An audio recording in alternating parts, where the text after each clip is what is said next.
Tatlo ka persons deprived of liberty ang gindalasan ng Pototan nagpositibo sa COVID-19. Duha ka personnel sang Lapas Police Station nga close contact sa mga preso kag isa ka non-uniform personnel nagpositibo man sa virus.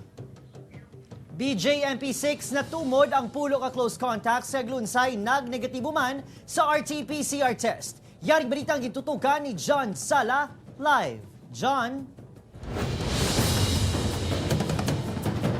Said Kate Adrian padayon sibugin na obserbaran ng tatlo ka persons deprived of liberty naging transfer na sa ligtas COVID center sa BJMP6 matapos ang magpositibo sa COVID-19.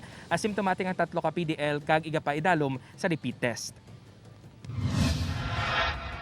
Gin-turnover sa nagligad ng Enero 8 sa La Paz Police Station ang duwa ka persons deprived of liberty sa Bureau of Jail Management and Penology 6 Isolation Facility sa Pototan. Makaligan ng alom kaadlaw nagwa ang resulta nga nagpositibo sa COVID-19 ang duwa. Lakipan nga nagpositibo sa virus ang isa ka PDL halin sa Mandurriaw. Matapos matukiban sa BJMP6 ang resulta gilayon dilang ginpahibalo ang kapulisan. Enero 15 ang ginpaidalom sa swab test sa mga personnel sa La Paz Police Station nga nagdulong sa duwa ka PDL kag pagwa sang resulta. Positibo man sila sa virus. Insigida man nga patigayon sa contact tracing ang Mandurriaw PNP.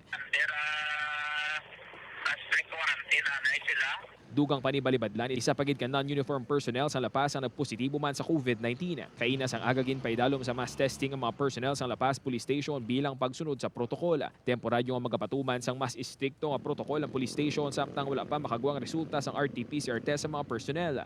Pero may mga strict implementation ng kagamay nga hindi lang nakasulatan sa police station, hindi lang magbato sa bisita. Yara na sa karon sa ligtas COVID Center sa BJMP6 facility sa Dumalag Capiz ang tatlo ka mga PDL nga nagpositibo. Pulo ka mga close contacts ang natumod sa BJMP6 kag Lunsay negatibo man ang RT-PCR test. Susubong ang tatlo to since January 15 yung transfer na natin dito sa Dumalag. Then they will be subjected again for RT-PCR on January 27. Said suno kay Major Balibadlan nga magadepende ang pagpatuman sang Lapas Police Station sang mas strikto nga protocol sa mangin outcome sang mass testing. Said. So John, regular ining taga-remit gani sang PDL sa presuhan, no? Gina RT-PCR test gid.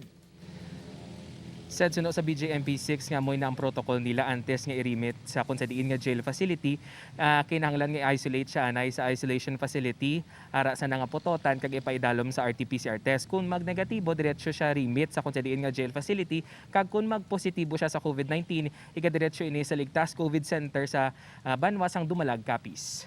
Said. Mayo man kay budlay na ako makasulod to ang positibo ag maglat na nay dito sa sulod sang BJMP. Madamong salamat, John Sala.